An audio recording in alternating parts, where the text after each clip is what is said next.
तीन जादुई माखन के घड़े। एक गांव था जिस गांव में गोपी, रामू और मीरा नाम के तीन दोस्त रहते थे। वे तीनों एक साथ स्कूल जाया करते थे और एक साथ खेला करते थे।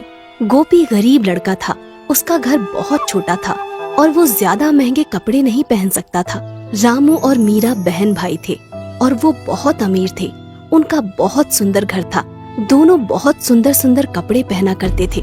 रामू हमेशा अपनी चीजें दिखाकर गोपी को चिढ़ाया करता था, पर मीरा बहुत ही अच्छी लड़की थी। वो गोपी के लिए कभी कभी रामू के ऊपर गुस्सा हो जाती थी। गोपी की माँ शालिनी बहुत ही पूजा पाठ किया करती थी और पूजा करने के बाद पूजा के प्रसाद का एक लड्डू गोपी को जरूर दिया करती थी। एक दिन रामू, गोपी और मीरा तीनों पहाड़ी के पास खेल रहे थे। वो तीनों अक्सर वहाँ खेलने जाया करते थे। रामू ने एक बहुत सुंदर घड़ी पहनी हुई थी।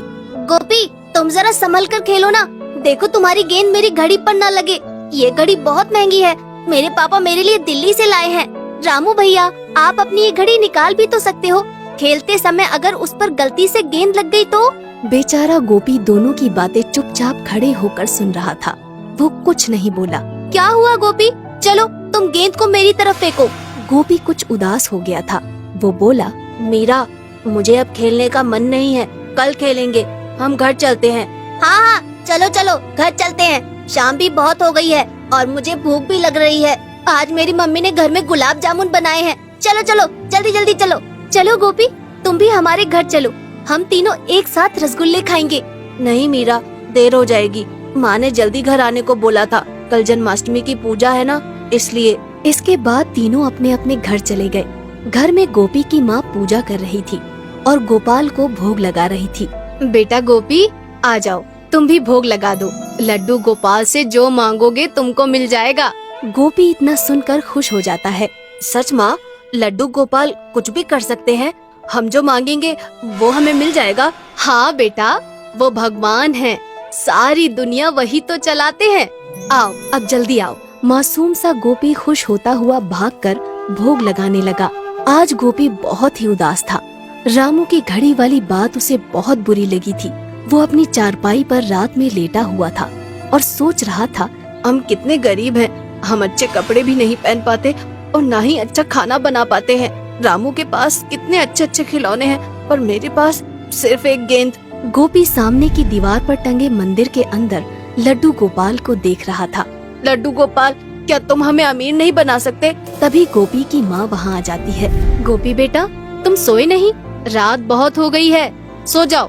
कल तुमको स्कूल भी जाना है। माँ, एक बात बताओ, तुम लड्डू गोपाल की बहुत पूजा करती हो ना, तुम उनको बोलो ना कि वो हमें भी रामू की तरह अमीर बना दे। ठीक है बेटा, मैं बोल दूंगी। बस तुम मन लगाकर पढ़ाई करो। तुम देखना, लड्डू गोपाल तुम्हें बहुत अमीर बना देंगे। चलो अब तुम सो जाओ। गोपी अपनी माँ की बात मानकर चुपचाप सो जाता है। अगली सुबह होते ही गोपी की माँ आवाज लगाती है, गोपी बेटा, जल्दी उठो। तुम्हें स्कूल नहीं जाना क्या? गोपी की आँख खुल जाती है और उसकी सारी नींद खराब हो जाती है। आंखें खुलते ही वो कहने लगता है, अरे लड्डू गोपाल, तुम इतनी जल्दी सवेरा क्यों कर देते हो? अभी थोड़ी देर पहले ही तो रात हुई थी और इतनी जल्दी तुमने सवेरा कर दिया। गोपी ने दीवार पर लगी लड्डू गोपाल की तस्वीर को मासूमियत से देखा और नहाने चला गया। आज जन्माष्टमी है, आज स्कूल नहीं जाना है माँ। गोपी की माँ हंसने लगती है। बेटा, यही एक अच्छा तरीका है तुम्हें जगाने का। गोपी की माँ ने छोटी छोटी 3 मिट्टी की मटकियों में मक्खन भरकर एक प्लेट में सजाकर वो प्लेट गोपी को दे दी। बेटा गोपी, ये तीनों मटकियाँ मंदिर के पास एक रस्सी से बांध दो। गोपी ने पूछा कि इन मटकियों में क्या है। इन मटकियों में मक्खन है और हम आज लड्डू गोपाल को माखन का भोग लगाएंगे।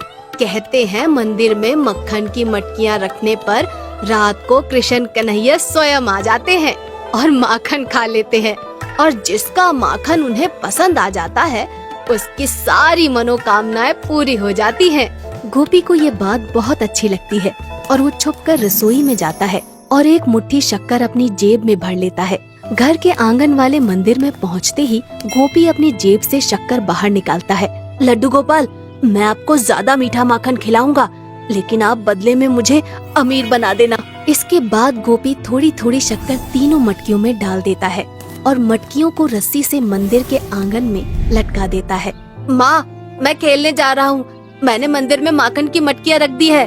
बेटा शाम को जल्दी आ जाना, आज जन्माष्टमी पूजा है।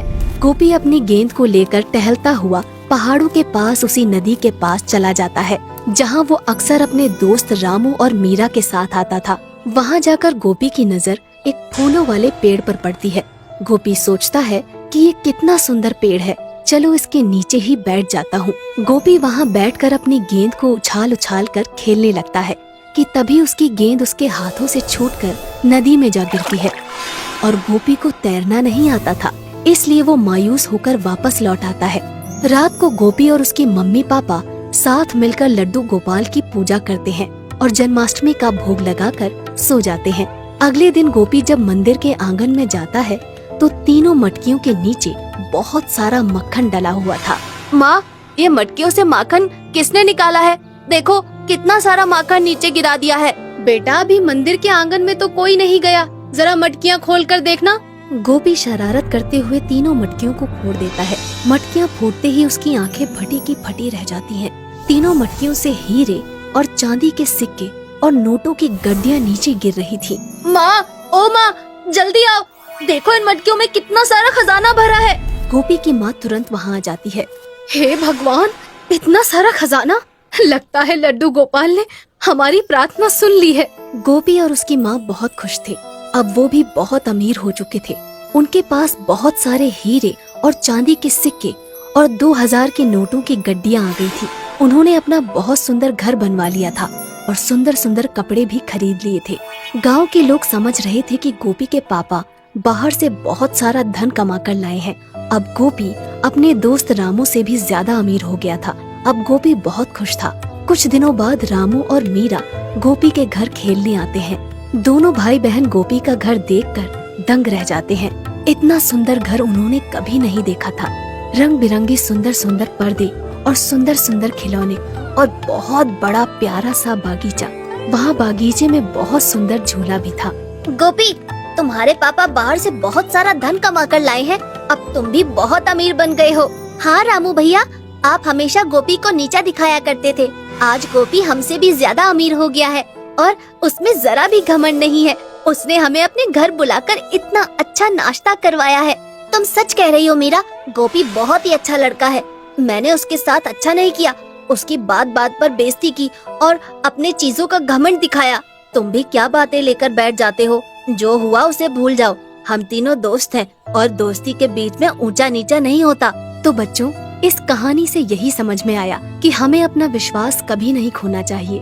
भगवान हमेशा हमारे साथ होते हैं।